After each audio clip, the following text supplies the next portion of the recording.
What's up, guys? It's Gambit. Thanks for dropping in for another Godforge video. In today's video, we're going to be talking about the campaign in the beta. If you're watching this, you're either stuck on the campaign somewhere or just starting out the game. Either way, hopefully you guys are having a good time with it. We're just going to be covering some tips, tricks, really how to get to the end of the campaign. I have all but 1 star on the campaign, and that's just due to character depth, really. I have only level 50s. You really kind of need 60s in order to take that final boss down in 20 turns. So didn't want to wait until that was done, so wanted to get this out there for people on the beta to be able to progress their own campaign. But let's get into it. Alright guys, the first tip is going to be pay attention to the campaign requirements so you don't have to go back through and do it multiple times because you didn't quite see what they were. So for every single node throughout the entire campaign across all regions, the first 2 stars will be the same requirements, and that's for clearing the level and then also clearing the level in 20 turns or less. So that will be consistent. Stages 1 through 9 of each region is also going to be the same requirement, and you can see it on the graphic here. So for Avalon example, stages 1 through 9, all of those nodes you need to use 1 strength hero at least. And then for stage 10 of Avalon, at least 2 Tien or 2 Virage heroes. So that's just an example for that first region of how that works. Every region in here will have a unique stages 1 through 9 and then a unique boss requirement there. These are made up of a bunch of different affinities, character types, factions. So it's going to make you have a very well-rounded roster, but hopefully this graphic helps you guys, and hopefully you guys can look ahead and not delete characters that you're probably going to need later on.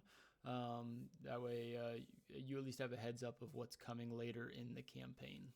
Next thing we're going to drop a quick tip on is your characters, what to keep, what to take into the campaign, and things like that. As far as the starter character goes, I do have another video out there with the starter champ, and I will have to say for the beta, it doesn't actually matter who you take, because with all the pulls that you're going to be getting in the beta, on day 1 I had about 5 copies of all of the starter characters, so your starter champ in truth does not matter anymore.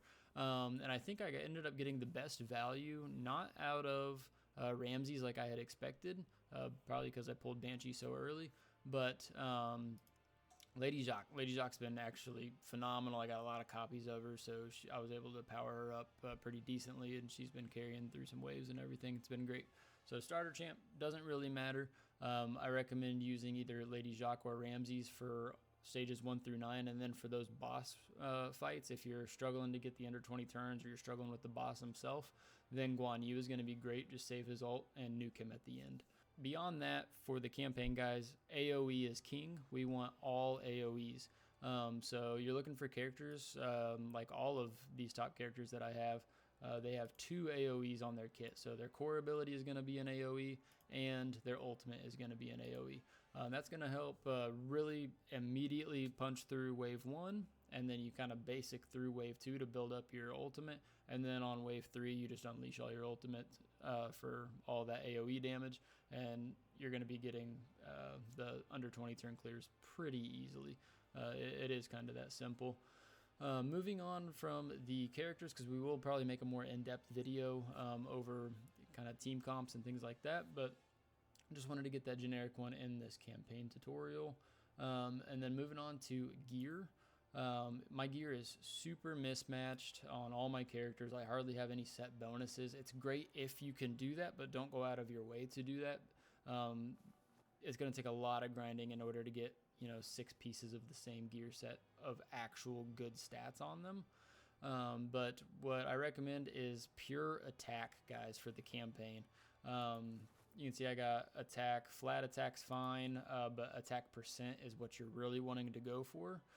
Some speed would be nice if you can swing it, but yeah, attack primary, that's all you really want in order to clear these waves in a timely manner and try to get all 3 stars. Alright guys, final tip for this video is going to be know when to take a pause. You're going to be able to tear through the initial regions of the campaign pretty easily just by playing the game, just by leveling up with those initial resources that they give you and stuff like that. I felt like my first barrier was really here at Aru. And I went ahead and powered through Aru, and then I took a pause. I looked at my roster. I said, these are the characters that are carrying me through, and I went ahead and got them to 5 stars and, you know, level 40 on their way up to 50. And that is kind of where I stopped, and that carried me through the rest of the campaign all the way to the end. I don't have anybody at 6 star yet, so it's not totally necessary you get there unless you're really just trying to get the whole 270 stars out of the campaign. Like I said, I have all but 1, and that's because I can't quite get the boss down under 20 turns. I think I'm in the mid 20s. But yeah, take a pause here, look at your roster. We'll pull open the heroes here, and what I'm talking about is the stars here. You need to be getting those up. Huge stat gains just from ranking up to that 5th star, and every level you get stats. So very, very important to be leveling them up. You can also see the purple stars on the characters. Those first 3 stars are very important. I would say that stars 4 and 5 are kind of niche on like whether the character needs it or not, especially in the beta and especially for a campaign type thing. Not very necessary, but get those first 3 stars because that's actually going to give you about 12 to 15% more stats for attack, health, and defense, and that's going to improve survivability, improve your ability to clear those waves quickly, and it's just going to be great. So make sure you're farming out the materials needed to get those ascendancies up. While you're here looking at your characters, if you're wondering, well, hell, how do I actually power up my characters? It's all on this page. If you click on the heroes info, you can go to promote. That's where you're going to be promoting your level and your rank for the stars. Abilities, I haven't torn into dungeons too much yet, but you can come in here and level up your abilities to do more damage, have faster cooldowns, things like that. It's going to be tremendous and help. Gear, obviously very important. Ascendancies, like we just talked about with those purple stars, I recommend getting the first 3 on all of the characters you're actually using in campaign.